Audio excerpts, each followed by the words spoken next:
Viewers, listeners, welcome to another edition of Globespan 24x7. I am your host and moderator, Vishnu Bisram, who will take you through this evening's program until 9 p.m.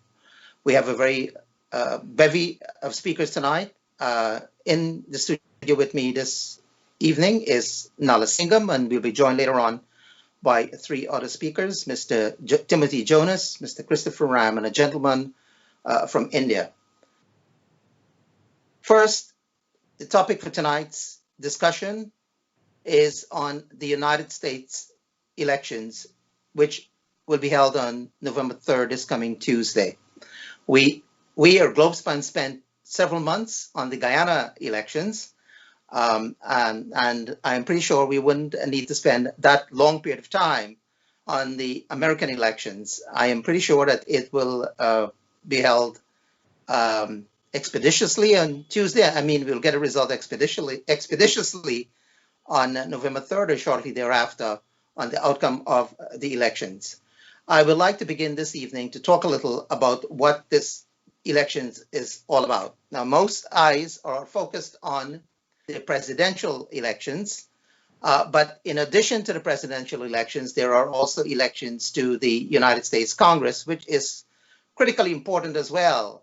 The Congress determines or shapes foreign policy along with the President of the United States, even though the President is the one that generally executes the foreign policy of the United States as it relates to Guyana and other countries. So for tonight, we're going to look at the projected outcome of the election, as well as the implications of the elections for countries like Guyana, India, and other developing countries. I'd like to begin with my friend Nala Singham. Most of you, or many of you, would know Nala as the publisher of the Caribbean New Yorker, which was published, I believe, is it, Nala, over 20 years, almost 20 years? Yes. And Nala is not from Guyana. Nala is a Malaysian, but he ran a Caribbean newspaper. And Nala, first, what would you like to say about the United States elections? Well, it'll be a Trump landslide. Yeah. So before we get there, can you give us a little background what this election is all about? It's all offshore. They're calling me. Okay, so I believe we are now joined by Mr. Christopher Ram, and as he settles down, and Nala, please feel free to talk about how candidates are elected in the United States elections. Can you repeat the question? Yeah, I'm hearing you, Nala. Okay. Well, you're on. Well, I think Trump will be re-elected. That's it. Okay, so before we get to Trump being elected, first let me welcome Mr. Christopher Ram. Chris, welcome to the program. Thank you very much. All right, so let me just take this opportunity. Mr. Jonas is not on as yet, to offer sincere congratulations, heartfelt congratulations to Mr. Timothy Jonas and the Honorable Attorney General of Guyana, Anil Nandala, for being given SILK, Senior Counsel status, by the President of Guyana, Dr. Irfan Ali. I would also like to take this opportunity to extend condolences to Rhonda Lamb on the passing of her son. It's quite a sad, tragic event, and it really is quite devastating to any parent to lose a child. And so we want to extend our heartfelt condolence from the Globespan family to the Rhonda Lamb family. Chris, are you ready? Would you like to give us a little history on U.S.-Guyana relationship before we talk about the actual elections? The question is sorry to get you on the spot.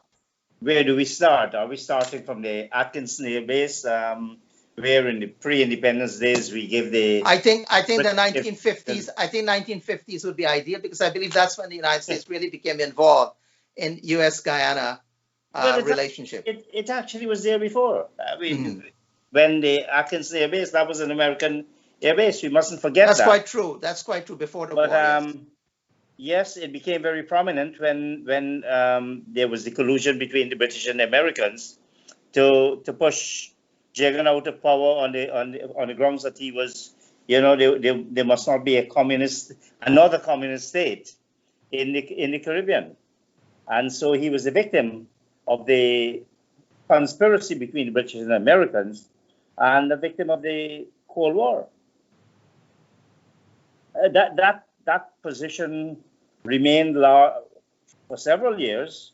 Burnham, despite being an autocrat, was tolerated by the Americans. They felt that they could trust Burnham far more than they could trust Jagan and the PPP. But something. Then of course there was the Briahmanic Chan and the Feral Blast and the American 4th of July event. Something happened, and the American government surely batted for much more than just batting for democracy. I believe in our March the 2nd elections, they seem to have had a preference for the PPP, and one wonders. We still don't understand. Secretary of State Pompeo coming to Guyana like that. There must have been some prior arrangement. This whole business of the oil and Payara, and the PPP has been extremely silent on this evil ExxonMobil contract. It's as though the PPP is not putting our national interest. It might feel, okay, the sanctity of an illegal contract probably takes precedence over something else. So at the moment, we seem to be very close to the United States of America, which is a historical development for the PPP. And of course, I'm sure later on in this program, we'll be talking about the Trump administration standing up for democracy in Guyana and trying to suppress votes and, if it can, rig elections in the United States of America. So, it's a strange paradox to understand what, in fact, is happening now. You mean paradox with regards to Guyana, where the U.S. was at one time opposed to the PPP, and now it has taken a neutral position for democracy. No, moderator, I'm updating it. A couple of months ago, it was standing up staunchly for democracy and fair elections, and every vote must count and all of that. Well, I don't think the Republican Party and the Amy Barrett and all of these things, Mitch McConnell, I mean, that's dictatorship. The greatest democracy in the country, as it likes to call itself, is engaging in some of the worst forms of electoral threats, if nothing else, in the modern era. And you're saying that's happening in America? Absolutely. Okay. I'm in Guyana, but we are fed the news 24/7, and one follows all the decisions by the Supreme Court. We just saw what Justice Kavanaugh just did. These are seriously dangerous things. I know Guyanese over there may have a different view, but so be it. I'm expressing my view. Of course, I mean, that's why we have you on your program. Of course, there are people who won't agree with you. I'm sure almost half of the country won't agree with you. But we have Nala. Nala, yes. What's your response to the comments made by Christopher Ram? This program does not agree with me. And Nala? But I'll give you the Malaysian point of view. Okay. Right? Because the whole thing was an accident. I came to Guyana in 2003, right? And I looked at the place and it looked like Malaysia. and I look at the Indian township, it almost resembles the Indian township in Malaysia. So now I was thinking maybe in the future this could become Malaysia too. So then I discovered too you have a lot of agriculture spaces. There might be agricultural bonanza there, and I said, I even wrote an editorial in 2003. If the Guyanese could transform Richmond Hill, the hardworking Guyanese with American work ethic, they could transform Guyana. So that was what I was thinking, and I also wrote if that the Guyanese, the hardworking Guyanese can transform Guyana and also build the twin towers in Georgetown. That's what I wrote. That was 2003. I never expected the oil bonanza to come to Guyana. So now you can do it. I only prophesied way back in 2003. That's almost like 15 years ago. And coming up to Pompeo visiting Guyana, what that means, the Trump administration, is there backing Guyana, and they have given $200 billion in loan, right? And so that'll be a start. So what's going to happen is Guyana will be the next Dubai of South America. That's what's going to happen. And you believe this is being facilitated by the United States government? Of course, by ExxonMobil. From ExxonMobil will transform. What do you feel? How do you feel about Christopher Ram saying that elections in America, this election will not be free and fair? Well, Christopher, we hear Christopher Ram, right? It's fine. We heard him, but it's not the way it's going to happen. What he's predicting. The prediction will be that will be the next Dubai. I've seen it happen. I was in Saudi Arabia in 1980. There was nothing there. It's only desert, and the thing transformed. And even Malaysia, look, it looks like New York. They claim to be Asia's New York. So the future is Guyana, because when they said 800% GDP, that's going to transform this. People can see this because I've seen it happening in Malaysia. It looked like Guyana. If it had come to Malaysia in 1960, it looked like Guyana. Now you go, it looks like New York. And also, let me tell you, the success of Malaysia, what's the success of Malaysia? We defeat the communist. That's what happened. We defeated the communists and kept the capitalist system. We kept the British system going. And today, what we have 7 million foreigners working in Malaysia and 4 million Bangladeshis. So Nala, you're saying the capitalist system is good for Guyana. Yes, of course it's good for Guyana. And you're also saying the policies of the PPP now is also good for Guyana. Yeah, it's good for Guyana. You know why? It's just like in India, 1992, Rao. Market reform, and India transformed. So just Guyana is just the tip of the iceberg, and everything going to explode. And I think all the Guyanese in America is going to go back to Guyana. That's what's going to happen. Because in Malaysia, right, no Malaysians leave the country. To me, it's an accident. They told this. Someone bought me a ticket and sent me to US. They said, "Hey, go to the US. You will come back." But thank God, I met the Guyanese people. So after meeting the Guyanese people, I stayed in America because the home food was here. Right. So Christopher Ram says that there is voter suppression in the United States, and he would have read it from the media. The United States, and there have been allegations and court cases and so forth about voter suppression by this administration and by Republicans in general.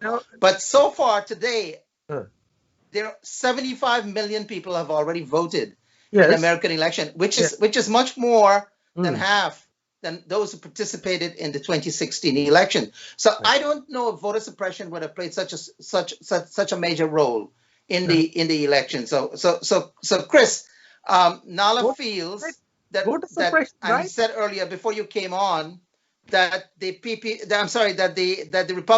Republican Donald Trump is going to win the presidency come Tuesday. What's your take? What have you been hearing on the news or your personal view?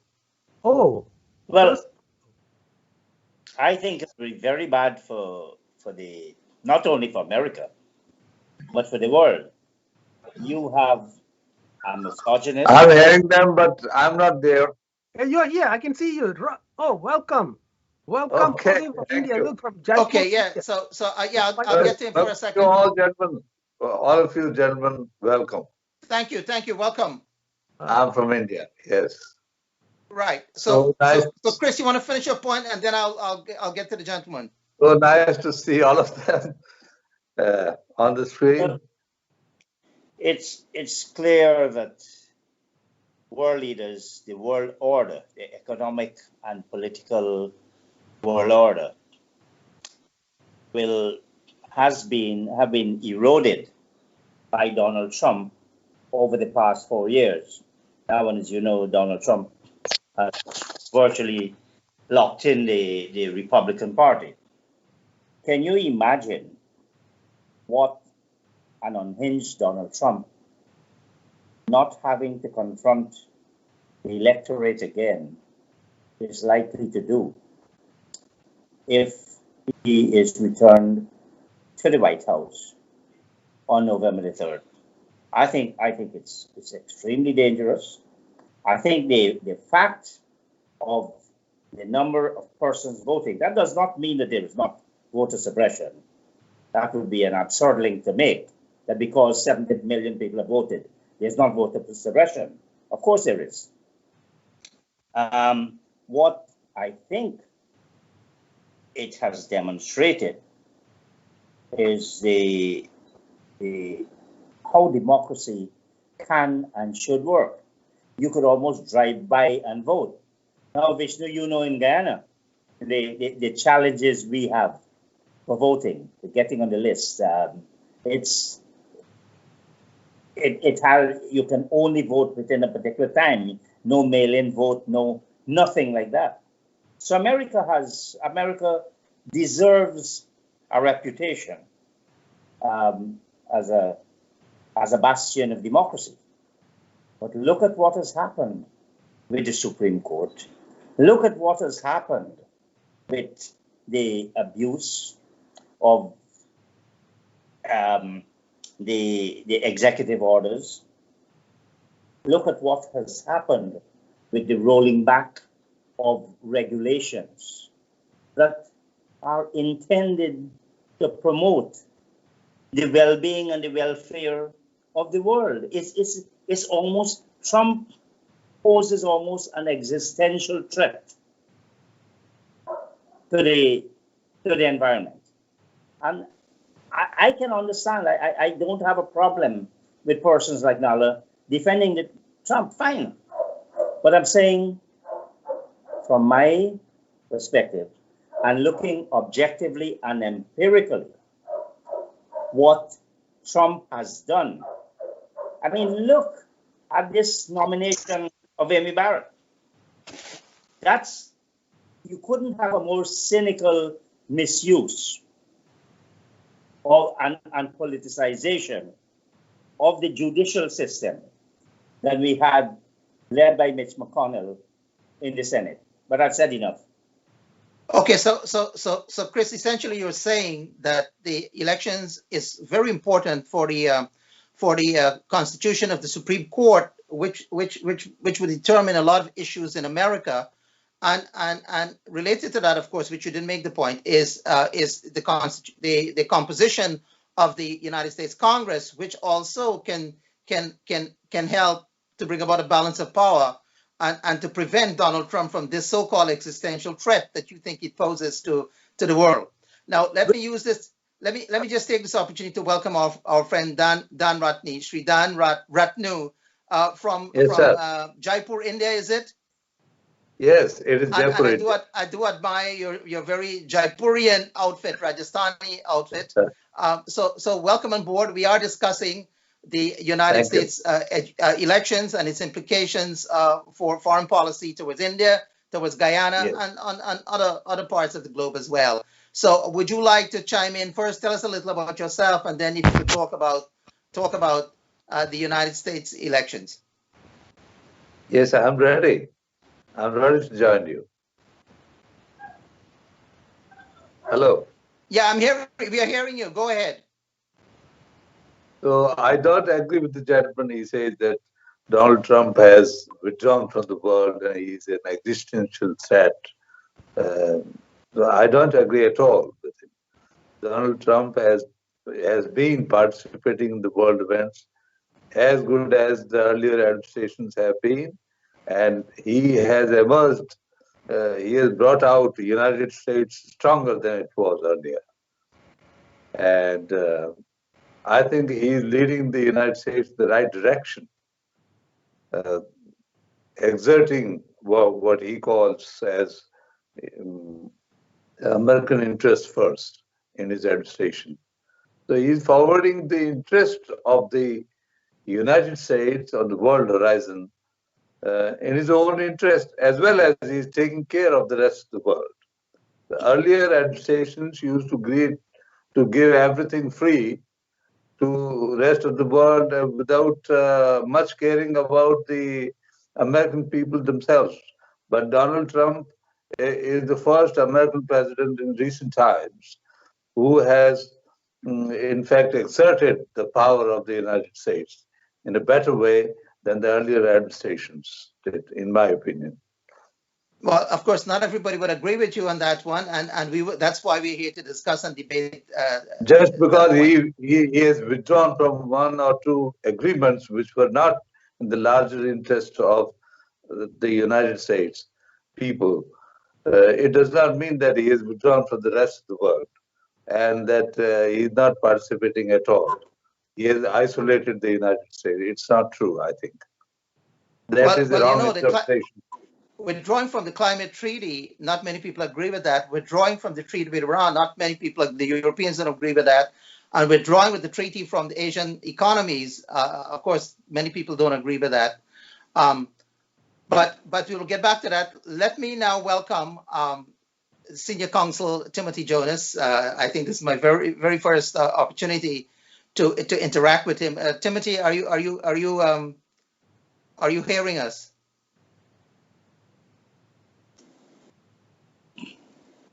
I'm sorry, I am not hearing Timothy.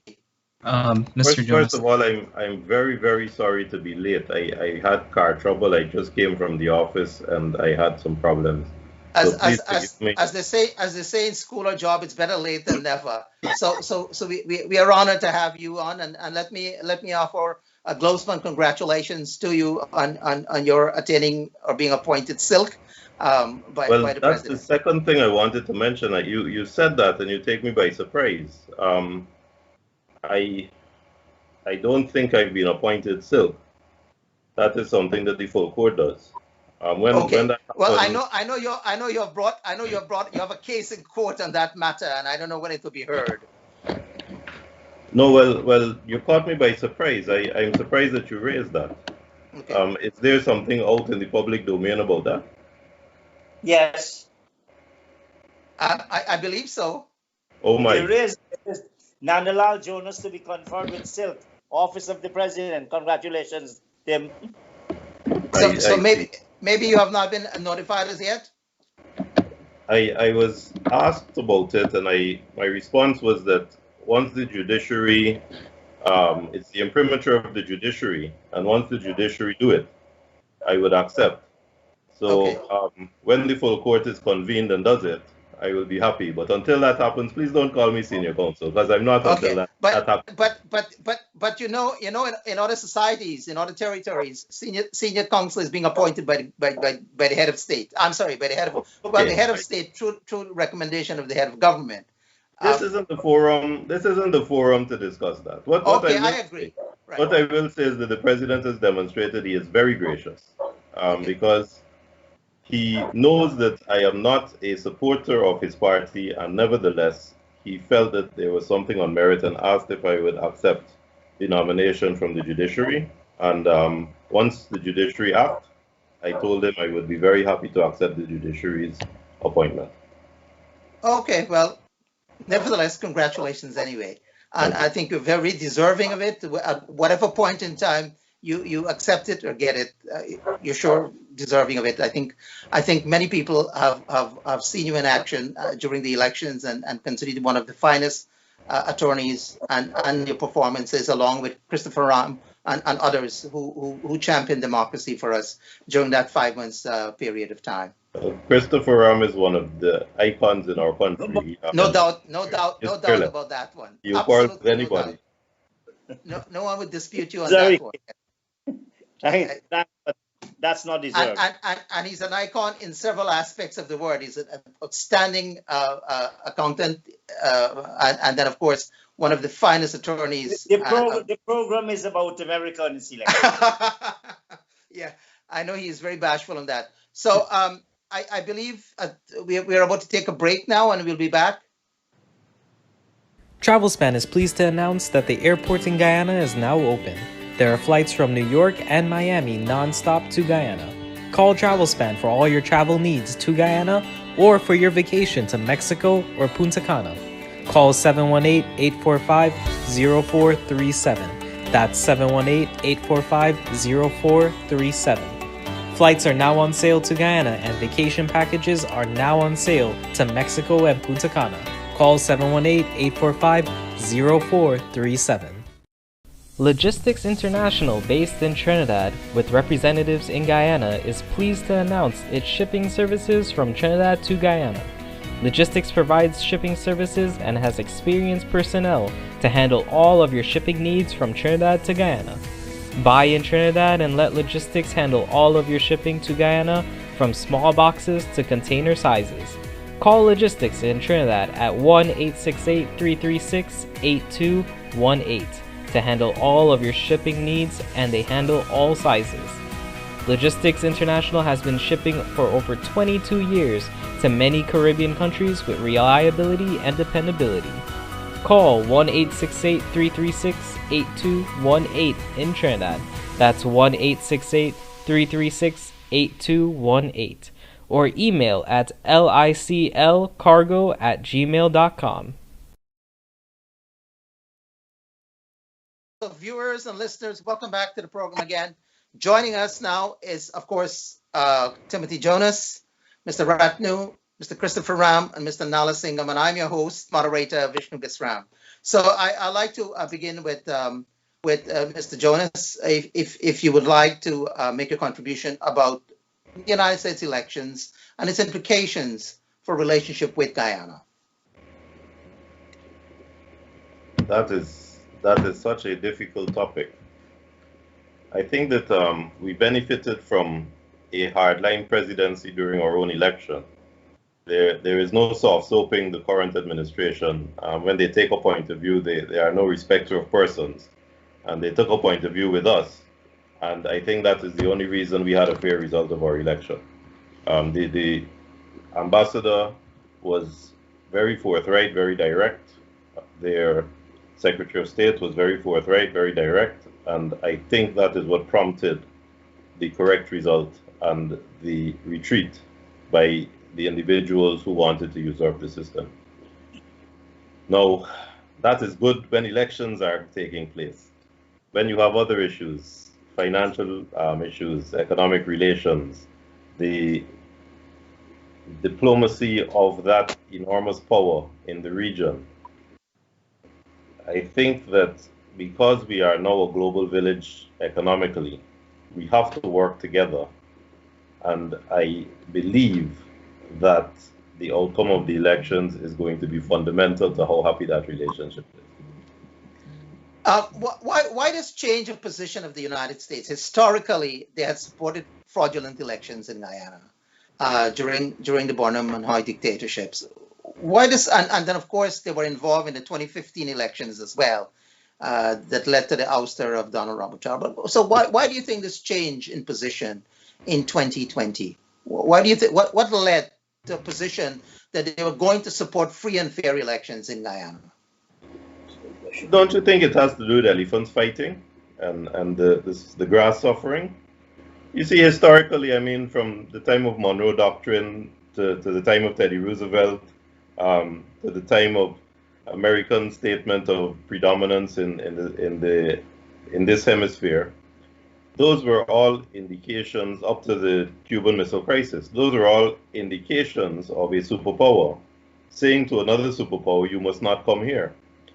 And the support of the Americans, of Chile, for example, and of the right-wing folk, dictators are not throughout the Americas, it was based on the only question: do these small despots in these banana republics support the Americans or do they support the Soviets?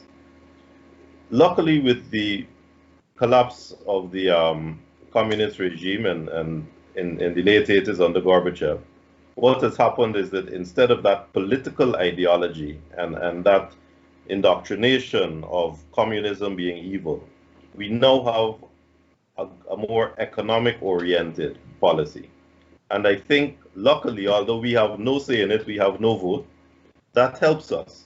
Because if we conform economically and if we participate in free trade, participate in the global village, we as a country have the raw materials that are increasingly scarce internationally.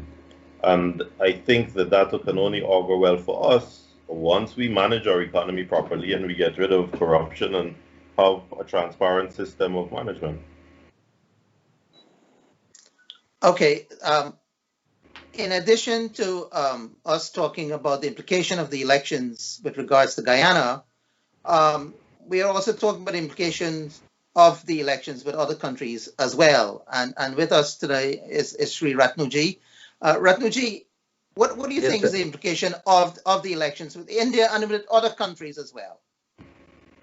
You see, we here in India, in respect to American administration, we have right now the best administration.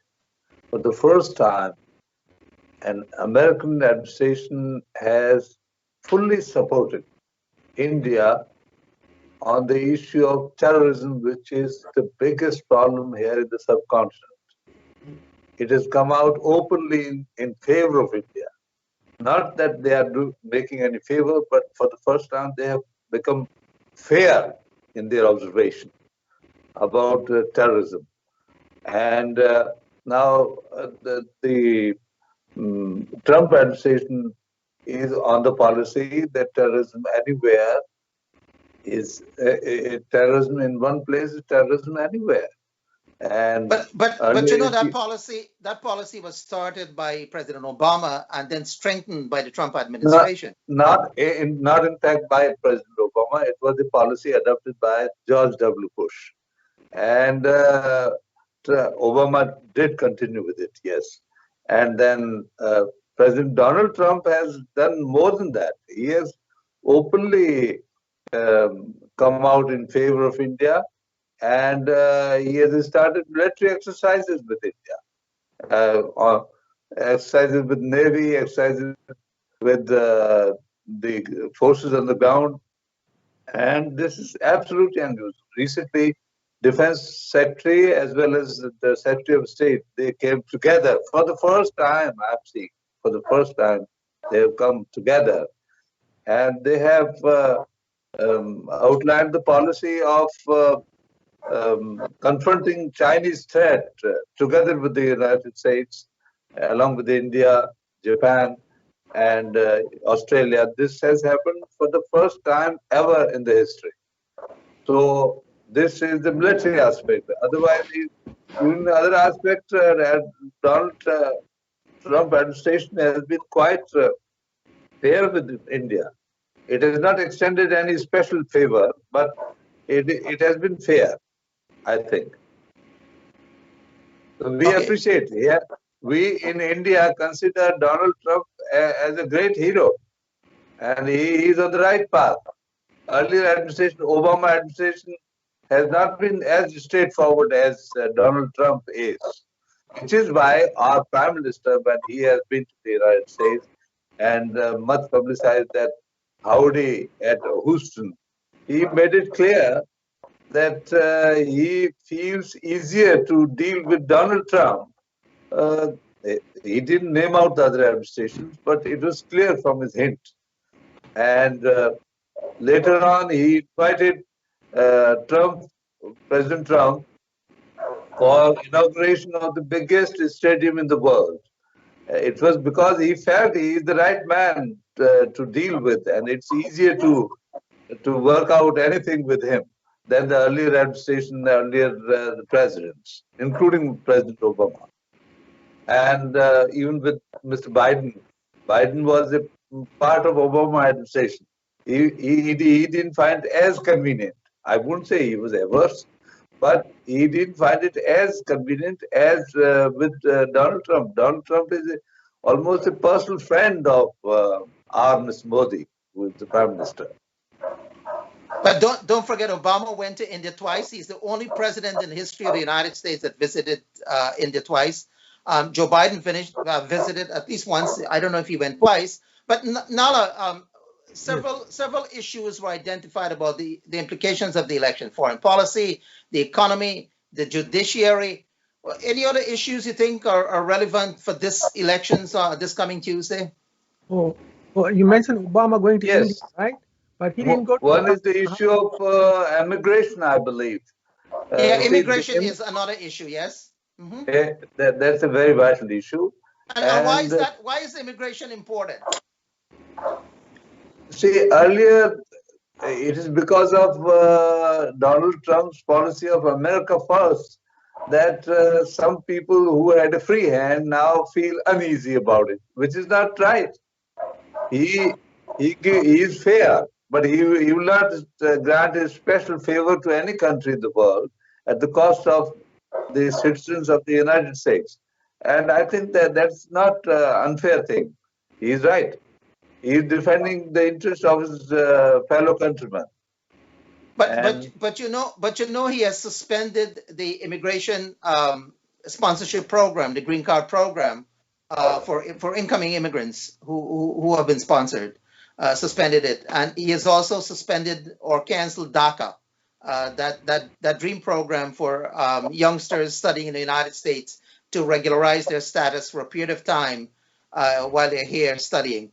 And of course, besides immigration and the other matters, there's also the whole issue of the handling of COVID. As you know, Trump's handling of COVID has been very, very controversial. Critics claim that he has put a lot of lives at risk in his refusal to have lockdowns, encouraging people to wear masks and so on and so forth. And we heard of all of the controversies about what drugs to take and what drugs not to take and so forth.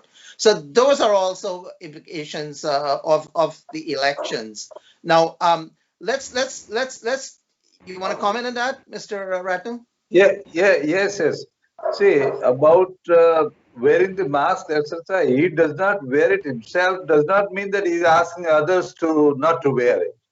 He has been acting perfectly according to the advice of these medical experts, and besides that, he has been using common sense, and he does not wear because you see, even to put on this mask is a suffocating experience for a common person, and the so-called experts have now begun to say that yes, this is essential to put on mask.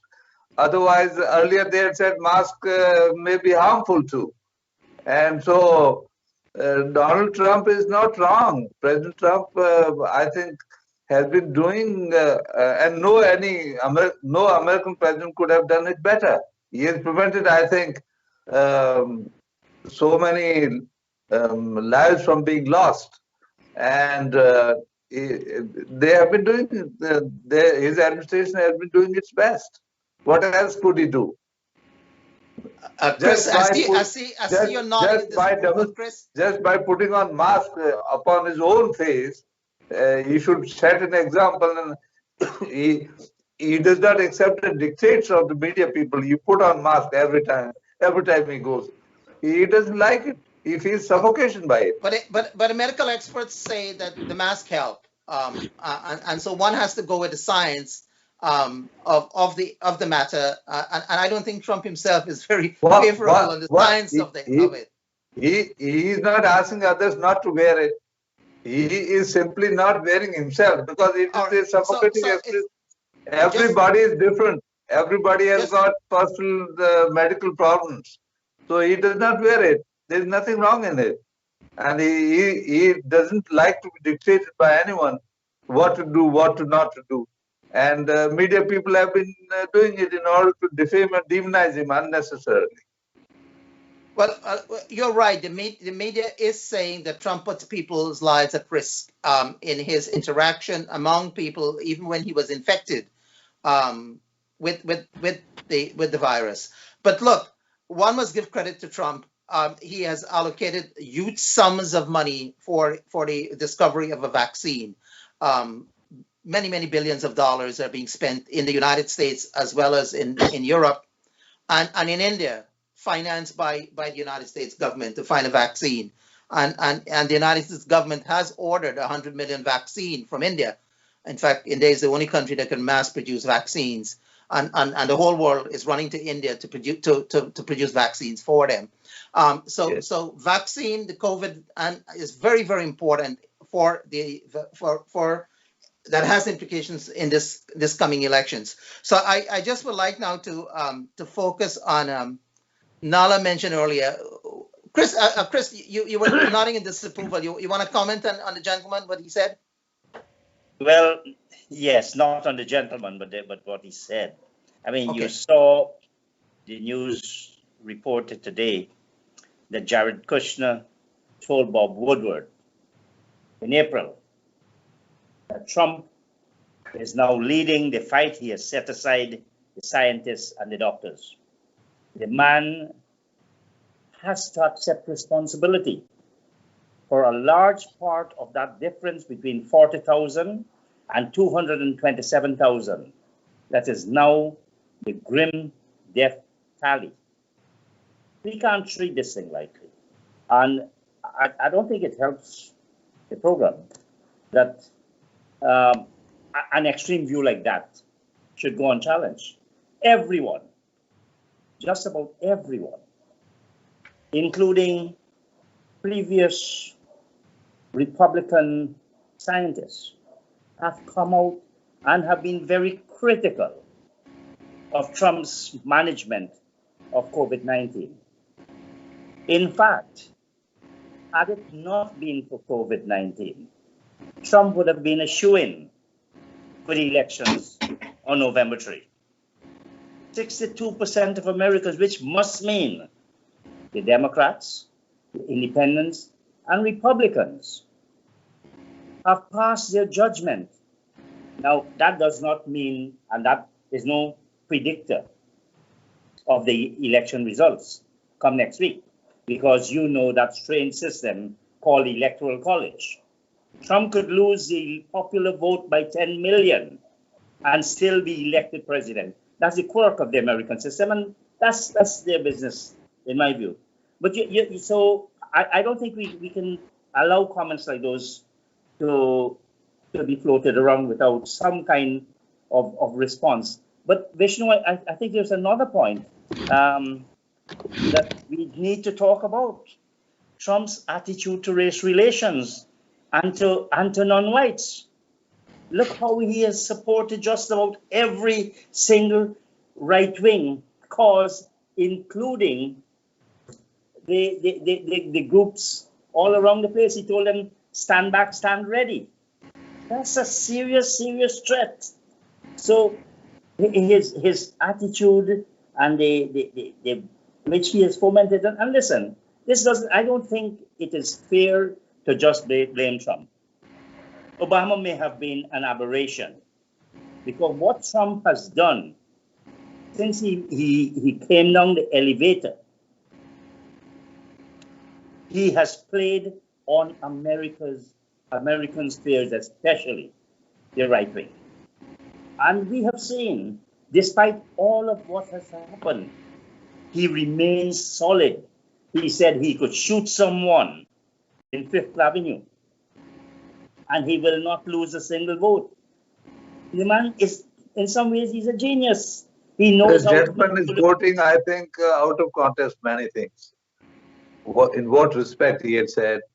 See, we should not indulge in demonizing Trump. Trump is a good man, and you must have seen he is anyone when he meets, he is the first man to throw his hand out, and he meets just like a brother to anybody. But he would not submit to those who want to dictate him. That is a remarkable point about him. He's a fearless man. He doesn't care. But Chris is right. Under Trump, there has been a worsening of race relations in the United States. And as He and as ha you right, he has not been as careful in using the words. He might use some harsh words. That is a weakness, you could say. But to demonize him, I think, is absolutely wrong about President Trump. President Trump has been doing his best. He has been. Anyone in his place would not have prevented these deaths. What they are saying, it is not, and he has not been. He has been good in race relations too. He has allowed the funds to the black universities, etc., which no other any American president has ever done, including President Abraham Lincoln. He has done. He has been so open and supporting the black people and the colored people. but So it is not fair. yeah, but Chris, he makes a valid point. I have watched some of the crowds, and in those crowds, I found Hispanics, I found Asians, I found blacks, and polls that came out showed that some 9% of Black Americans are voting for Trump. 28% of Indian Americans are voting for Trump. About 30% of Asian Americans are voting for Trump. 26% of Hispanic Americans are voting for Trump. How do you explain? This is like a paradox. It is because German left-wing media has been demonizing him right from the day one. They have been after him. They have been demonizing him unnecessarily from the day one. Can't get the word in sideways. So Ratno, let's hear Christopher My Ram point of first, view. and then we'll get back to you. Let Tim comment. Tim has not been given his fair share. Well, I'm expressing sympathy for Mr. Nala Singham because the poor gentleman has been confined as have I to observer status. I would like to hear his opinion. He's come from very far away. Regarding race relations, okay, let me tell you how I got into the Trump campaign at the Trump Tower, 2015. I was in the South Bronx, okay? South Bronx is a depressed neighborhood, but in the middle of the depressed neighborhood, there is a hospital, the Lincoln Hospital. You know, it's like a 5-star hospital built, probably to get votes. So I was there by accident. I was sitting in the patient's waiting room, okay? And then we were watching the TV. And suddenly Trump came on the TV. And there were 2 black ladies on the left of my side. One lady jumped up and said she's going to vote for Trump. This was 2015. So I walked up to the lady and asked her, why do you want to vote for Trump? The lady said, oh, he's an honest man. He's the voice of the voiceless. So then what I did, so I said, hey, this is something strange coming from South Bronx. So I wrote the whole article and I sent it, I put it on Trump's Facebook. And Trump sent me an email to join the election campaign at the Trump Tower. That's how I went to 2015. I landed at the Trump Tower. And while I was in the Trump Tower, I was calling, right? When you meet Indians on the street, they will say, we are voting for Hillary. But on the phone, they say Trump. That's what I discovered. And then when I called, right, almost 9 out of 10 said they're going to vote for Trump. So, but the outside world, of course, the media controls the outside world. So they never told the truth. That's what inside the Trump Tower, when I heard, I said, hey, people are going to vote for him. So on the night, even the last day of the election, right? On the night of the election, November 3rd morning, we were calling Nevada. When after 7:30 the poll closed, I mean the thing closed, and I went upstairs to the Trump bar, and then at 9:30, the New York Times said Trump is leading, and suddenly everything went dead until like 2:30 in the morning. Only 2:30 in the morning, then they confirmed Trump won. But I had a feeling that he was going to win because before going to the Trump Tower, outside the Trump Tower, the whole building was barricaded with the what do you call the dump trucks. So I thought maybe he's going to win, and he won. So Nala, you enjoy Trump's entertainment and hospitality. Next time, do invite me. Huh? You know what? There was food there, right? And suddenly a newspaper in Chicago said Trump is he's very stingy. Even if you take a bag of chips, you got to write it down. That's what they wrote in papers. And then after the food was there, you can eat anything you want. But all the media. Okay, and on that note, I do want to tell you that I have interacted with a lot of Guyanese, and I was taken aback of the percentage of Guyanese, Indo-Guyanese, who are supporting Trump. Of course, many more Indo-Guyanese and Afro-Guyanese are supporting Trump. I would say an estimated 20% of Indo-Guyanese are voting for Donald Trump. And so Chris, how do you explain that? Here's a man that you call has worsened race relations, is seen as a racist, is seen as not liking women and so on. What do you account for that? I think that has to do partly with his tax policies. It's been very pro-business. If you're in the middle class and upper middle class, then you gain substantially from the tax system and some of the economic policies of Trump. So it should not be a surprise. Then you've had employment has gone up, and as Obama said the other day, it was an upward trajectory, but Trump continued it. And obviously, the non-whites form a significant part. The brown and the blacks form a significant part of the American society. So of course they benefit. And you would expect that there is going to be some movement from whereas the blacks particularly were traditionally, they were the backbone of the Democratic Party. What you have found recently, what seems to be the case, is the blacks and the Trump has not done badly. He has gained among blacks and among Latinos. Similarly, the Democrats have gained by a substantial, overwhelming margin among white women, but also among white men. And among the educated class as well. Yes. So there has been a shift. But to your question, I am not entirely surprised, especially after what the Guyanese Indians in America would have seen, how Trump ostensibly stood up for democracy in Guyana. Trump wasn't standing up for democracy. Trump's policy, as I think Indar said, America first. This is not about Guyana. This is about America. This is about America's influence on one of the emerging petrostates in the world. Now, the question for me, and I really want to hear Tim's take on some of these things. Why did they not go with the coalition which signed? Okay, so and which obviously would have stood by the contract.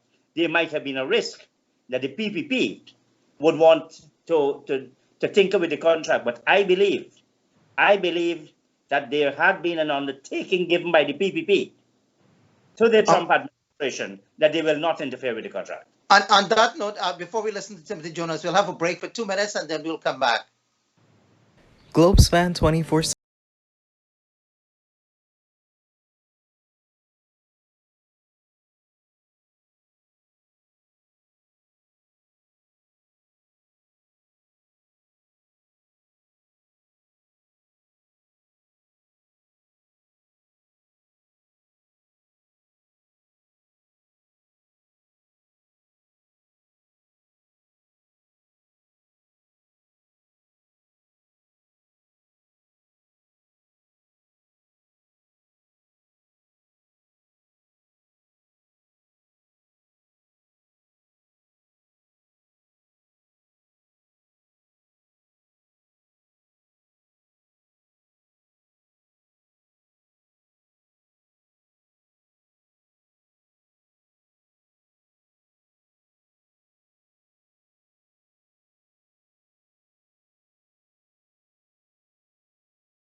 Cannot travel due to COVID? Then treat yourself or your loved one with a gift.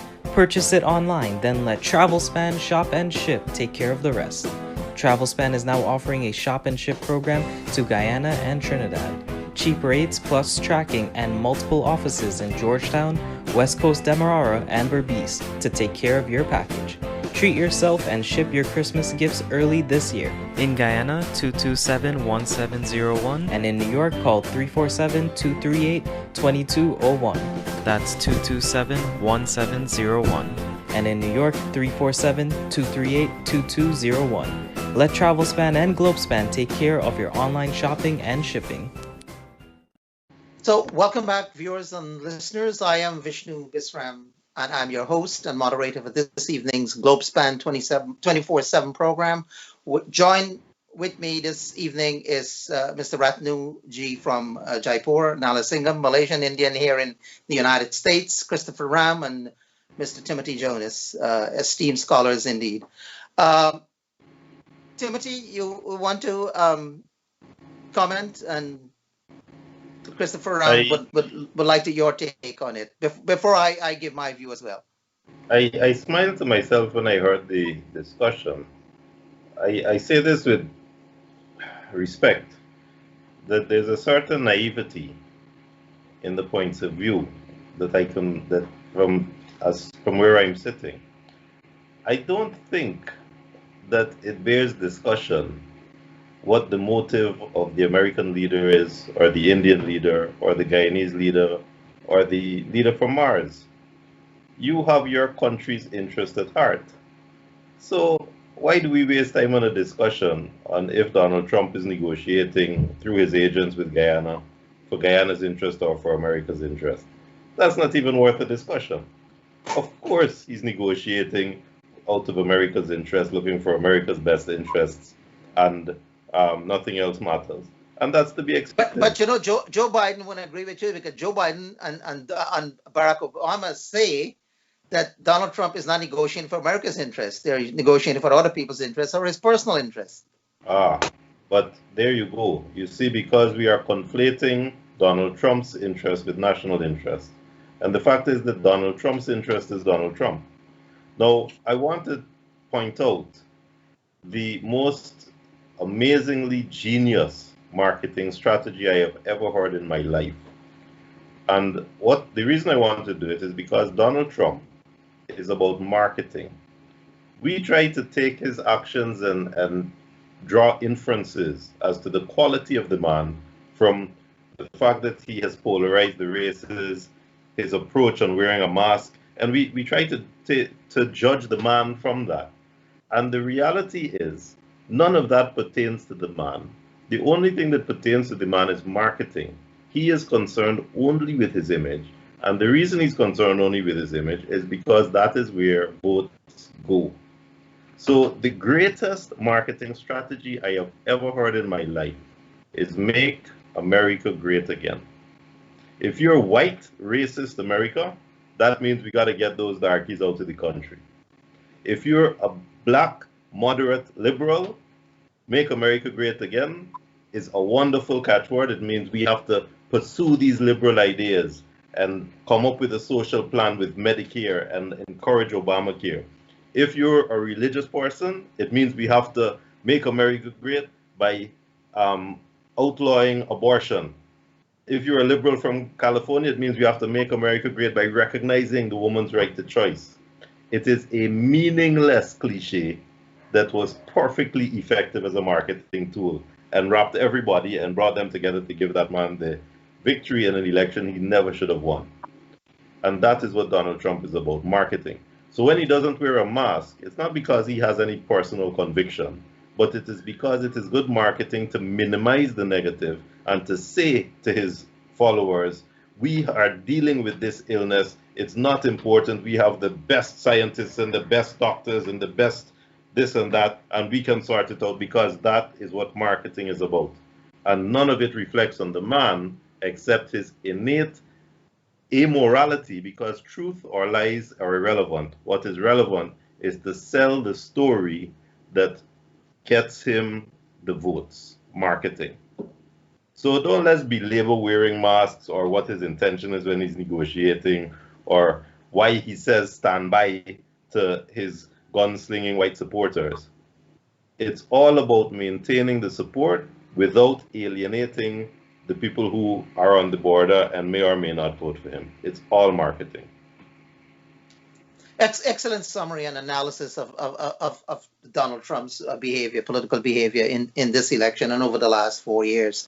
Look, I interacted with Guyanese, as I said, and when I asked them why you're voting, those who are voting for Donald Trump, why are you voting for Donald Trump? And you know what one of the answers is?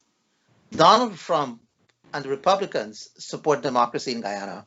The Republicans don't, and they point to the fact that it was the Democrats that engineered the ouster of Chadi Jagan and if one can say also Donald Ramutar from office. And so they say the Democrats really are not trusted. They're not trustworthy for when it comes to Guyana's politics. It is the Republicans who guaranteed free and fair elections in 1992 and in 2015.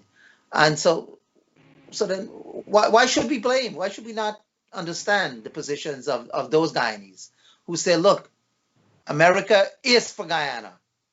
I'm sorry, the Republicans, Donald Trump is for Guyana. Joe Biden is not for Guyana. Any comment on that? It goes back to what I said though, Vishnu, doesn't it? That we are still harping on if these people are for Guyana. What we have to ask ourselves is if these people's interpretation of what is best for America coincides with our interpretation of what is best for Guyana. And most certainly, it probably is not. Probably not. But we're all adults, and we have to patch our own boat so that it doesn't sink. But we are also an insignificant power, and we just can't we just can't influence what happens in Washington and how Washington treats us. I see you're nodding. I guess you agree. We have the blessing of abundant raw resources that the world needs, and a small population that, however wasteful we want to be, the resources are enough to meet the needs of the population. So on the village market, on the global market that has become an economic village, once we manage things properly, we will be prosperous. So with the rules of the game internationally right now, we have no fears. Our only fears are internal. We need to maintain our democracy. We need to avoid corruption. We need to have transparency in our government system so that everyone sees what's happening, and we will prosper. That's all we need. We need leaders who have the competence and the integrity to do the job properly. So Nala, you've been rather quiet. So let's hear you now. I agree with Timothy. Timothy said it. You have the resources, so you do not really have to worry what's happening in America. You can build the future. Yes, but as you were saying, Nala, it is not because I've seen it happening in Singapore. I've seen it happening in Malaysia. So Guyana should not be any different. I was about to come in. It is not only a question about having the resources. Tim pointed out, and he said it very shortly, but to put all of those things together, good governance, transparency, responsible government, and all of it, those are alien concepts to Guyana. And Singapore, you mentioned Malaysia. Singapore doesn't have a whole lot of resources. Malaysia does. It's countries with perhaps an overabundance of resources that have given rise to the name, the resource curse. So we've got to, as Tim said, put all of those things together. And I have some others. Regulating political parties, they're like outlaws. We've got to do so much in Guyana. The window is there. We've got good politicians. Tim himself has stood out as a politician, and there are many others. Okay, let me give you this point. I think Timothy is absolutely right. Yes. It is for the Guyanese people to conduct themselves properly, and not for Donald Trump or Barack Obama or any of his successors to do the things. He's absolutely right. They have to make their country strong. They have to make their country transparent. They have the Guyanese people, because Guyana belongs to them. Similar, exactly in the same manner as Donald Trump is doing for his people, for his country. He has exerted as a national leader all around the world in a way no other American president in recent times. He has forced the Europeans to give the charge for NATO, and even Japan and South Korea has been forced to contribute, make the contribution. Otherwise, they were all getting free of cost. They were doing nothing except taking benefits from United States. The defense. President Donald Trump is the first one who exerted. It is not only the responsibility of the United States to maintain security for them, but for themselves too. So Timothy is absolutely right, I think. So is true in respect to Guyana too. The Guyanese people have to manage their country, not for Donald Trump or any American president. Exactly in the same way as Indian people have to manage their own country. So you're saying it doesn't matter whether Donald Trump wins or Joe Biden wins the election come Tuesday, that it wouldn't have much implication for Guyana. It's the Guyanese people's business in order to take charge of their own affairs. But as Chris points out, we have so much limitations. These are alien concepts to Guyana about transparency and good governance and so forth. And so you need a big brother to look down. If the U.S. was not there, I don't think we would have had a change in government. I don't think we would have had free and fair elections. We would not have had the result of August the 2nd. At the end of the day, it is, I think, the Guyanese leadership who has to make all these changes in their country, not for other leaders around the world, including the United States. So, in theory, it is that way, but in practice, we all know that is not really what happened, because the United States intervenes in so many countries' internal affairs and help to determine the outcome of elections. But not only that, Vishnu. I think all of us Guyanese on this program are saying that had it not been for the intervention and the insistence of Secretary of State Pompeo, we would not have had the election results declared as it ought to have been 5 months earlier. Mm-hmm. So it is not entirely up to us. It would be good if it were, but it really is not. I would like to add this. See, south of the border of Guyana, Manaus, for almost 50 years, Manaus was a rubber capital of the world. Yes. Till the British went there and stole the rubber seeds and took it and planted it in Malaysia and brought the cheap and organized Indian labor and made Malaysia the rubber capital of the world, 1904. And then after 1904, Manaus went bankrupt. So it's all about management. So if the Guyanese have visionary leaders, I think it could be the next Emirates or Dubai. That's what I see. It's not a handicap, like you said. Oh, we don't have that. That's an alien concept.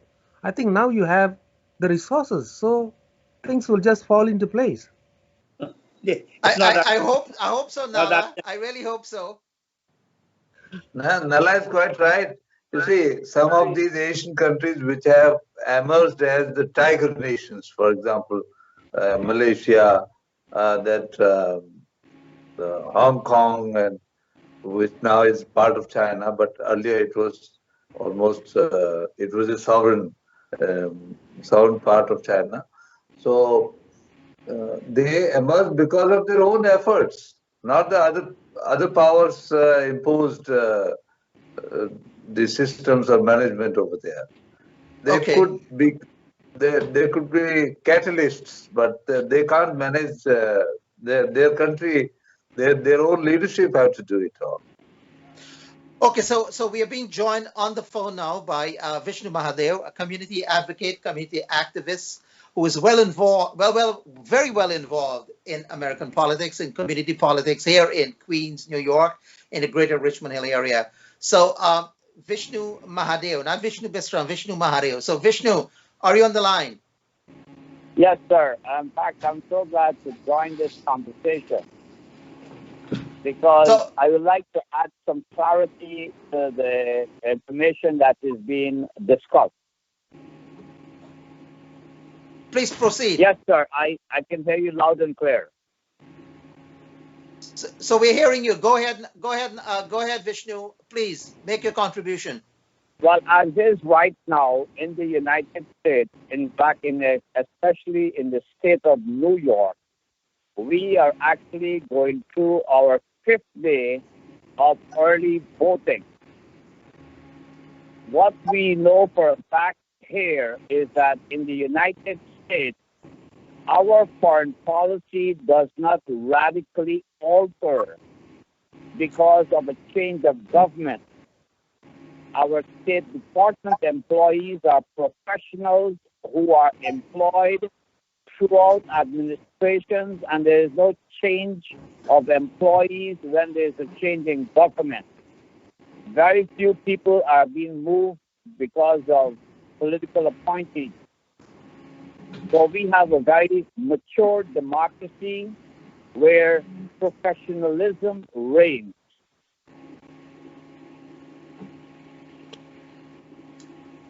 Yeah, I do agree with you. The system continues. The employees, the staff, the bureaucrats are not loyal to a party or a candidate. They're loyal to the system. Yes, and I do agree that regardless of which political candidate wins, I believe the foreign policy towards Guyana would remain virtually unchanged. The foreign policy towards India, I think, would continue as is. I do not see Joe Biden, were he to win, making any change to the foreign policy. Foreign policy generally don't change overnight. It takes a long period of time, and foreign policy only change when one is dissatisfied with a current regime. So if the United States were to become very dissatisfied with what's happening in Guyana, sure, there will be measures taken to oust the regime, the government rather. As an election officer here also in the New York City, I can tell you that we do have a decent turnout. However, it is not indicative of the type of work that we will be doing and the ultimate voter turnout. The beauty of the United States also, you will know the results on the night of the election, but you will not get an indication as to where the election is going prior to the final night of the election.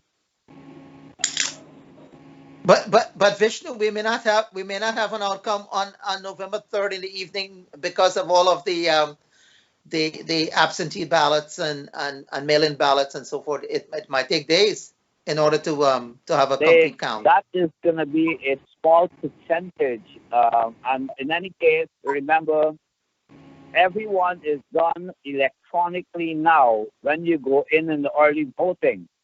So your votes are already automatically counted. The mail-in ballot and the absentee ballots are a small portion of our actual voting pattern. So Vishnu, if I may ask you, what is the trend you're picking up in the greater Richmond Hill area? What's the turnout rate so far? Well, this is an uneducated polling because I want to be very clear. From the feedback from the people I deal with, Donald Trump doesn't have a chance. Okay, but I was asking about the turnout. Is the turnout 40, 50%? It's too early to say that because there's no one concentrated poll. There are several sites now around in the district in Queens. So you don't have a pattern to go on, except in what we saw in 2016 versus now, it has shown a significant increase in voters' participation. And what do you attribute that to? I actually see this as a people are being motivated so that their voices can be heard, because in the environment they see, in particular of the Guyanese community, they're getting more and more involved in the process, and they are actually exercising the option because there's a fear of the COVID-19 when you go to a poll site on election day with too many people being in the site. And they're all preparing to come in at an earlier stage when it's more convenient for them to vote. So all of this is really to accommodate the impact of COVID-19 into the election here in the United States. And I just want to make one final point about the Guyanese in Richmond Hill. As you know, the turnout rate, the completion of the census is very, very low. I think it's under 50%. But yet somehow the voting percentage turnout seemed to be higher than the census count. Well, our community was undersold by our Guyanese in that in the census, the point of reference was altered, in that the point of reference has an address, but it doesn't tell you who live in the attic or in the basement. And it does not tell you who is illegal. And those people were majorly overlooked by the U.S. Census. So regrettably, this year, we are going to have a Guyanese population that will probably only half counted. Yes, there's a likelihood we as the Guyanese will be undercounted, and people of the Caribbean will be undercounted during this current census operation. Okay. Well, let's hope there is some opportunity to correct it with some estimation later on. Vishnu, thank you very much. We just got a few minutes left, so I just want to wrap up. So let's assume coming Tuesday that Donald Trump wins the presidency. I had indicated before, there may not be any change in foreign policy. Do you agree? All for you, gentlemen. You see, as far as India is concerned, I believe the state support would not be as forthright and as strong if the government changes there, as it used to be in time of Donald Trump. If Mr. Biden administration this takes over, then there will certainly be a change of foreign policy in this respect, that they will not be able to extend as much of support with respect to security as Donald Trump has been able to. This will be a major change here, which only President Trump was able to bring about. And it is because of this special relationship between these two persons, the two heads of governments, President Trump and Mr. Modi. So yeah, this will be a change. There is no doubt that there has been a very good chemistry between Donald Trump and Narendra Modi. But so you know, that chemistry would not build up with another man, and which is why Mr. Modi did make a hint about it while Mr. Trump was here, and while he was there in that Houston meet. Yeah. You know, under Obama, people said the same thing, that there was such a strong chemistry between Modi and Obama, and then the relationship strengthened with Trump. No. It was not as strong as it used to be. It was with Donald Trump, because you see, these Democrats people, they are heroes on the screen, but when it comes to action, they fall low. They are not able to perform as they should be. Okay, let's hear from Nala. We've only got 4 minutes left. Nala. Of course, if Trump stays, of course, there will be change in policy. Yeah, you know. So you're saying Trump is good for India and good for Guyana? Good for the world too. He brought And good for the Jerusalem, world. Chris? that consulate from Tel Aviv to Jerusalem. That's I need some time to take All right, that. so let's go. Think about it, No, and we'll get it. no, Timothy. no, Timothy already made his point, which is it doesn't matter. If Trump wins, what I believe will happen, his the America First policy will be more pronounced. I think it will be more unrestrained. At home, this is a man who is talking about getting an attorney general who will jail his political opponents. I can see serious trouble. I look at what happened with the Supreme Court judge. I can see Roe v. Wade. I can see affirmative action. There are going to be serious threats, and many of those things will pass us by. We are still a very small country. Malaysia is 42 times Guyana. India is 1,800 times Guyana. So you're talking about they're federal states. We have a constitution, a unitary system. Some adjustment. We're not hearing about constitutional reform in Guyana. In fact, you're hearing the Attorney General said, "Oh, local government elections will not be held next year as they're due to be held." So these are serious. We have our own domestic problems. We have essentially a one-seat majority in the National Assembly. There's one seat that is floating.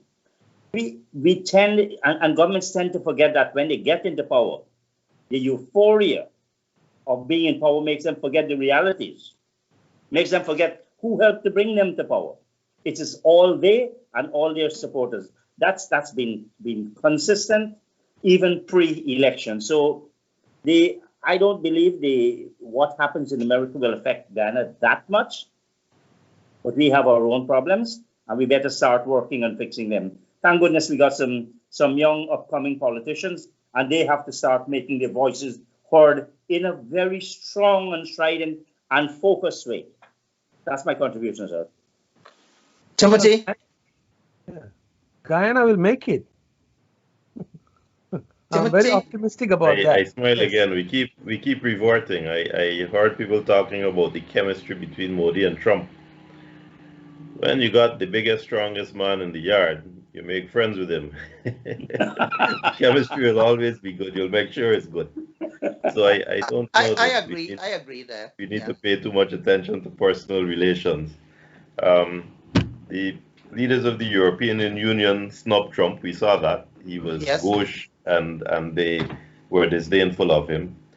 But I don't think us little people in these little countries have the luxury of being rude to the man at the top. It doesn't work like that.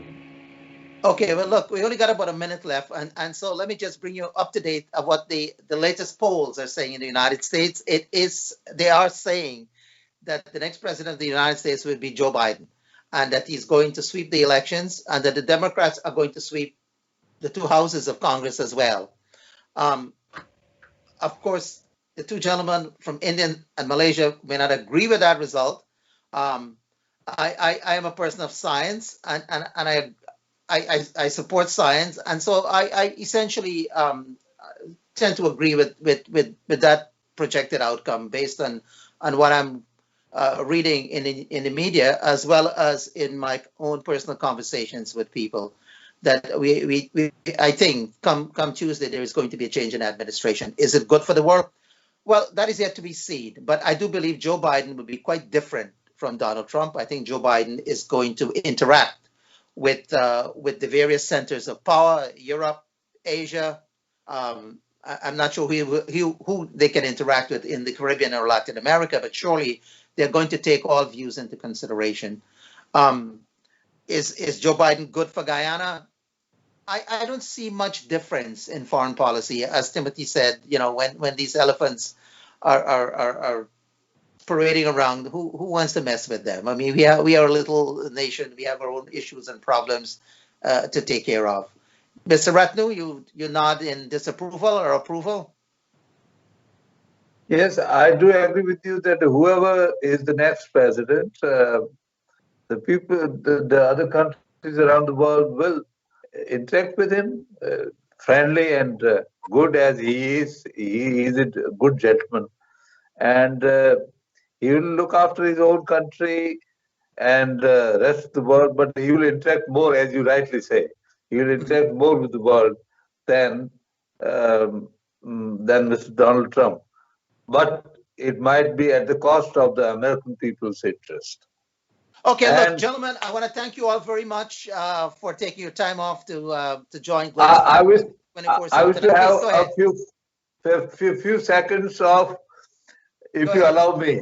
Please. I wish to have a good Lord Krishna's bansuri for a few seconds. I don't see why we would object, but listen, we thank you for your time. I know 7:30 New York time. Okay. It's 5 o'clock in the morning in Jaipur, so we woke you up very, very early, and so I don't see why we should not allow you to entertain us at this late hour. Please go ahead. Okay.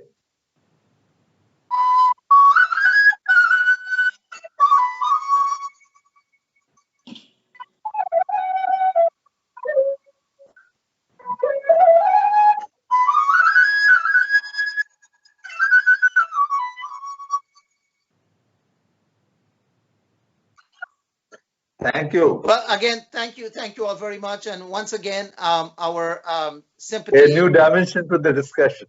Yeah, thank you all very much again, and our sympathy to Rhonda Lamb on the passing of her son. Thank you again. Good evening, all. Thank you, sir. Thank you. And best wishes for the elections on Tuesday. Ram. It was a great experience for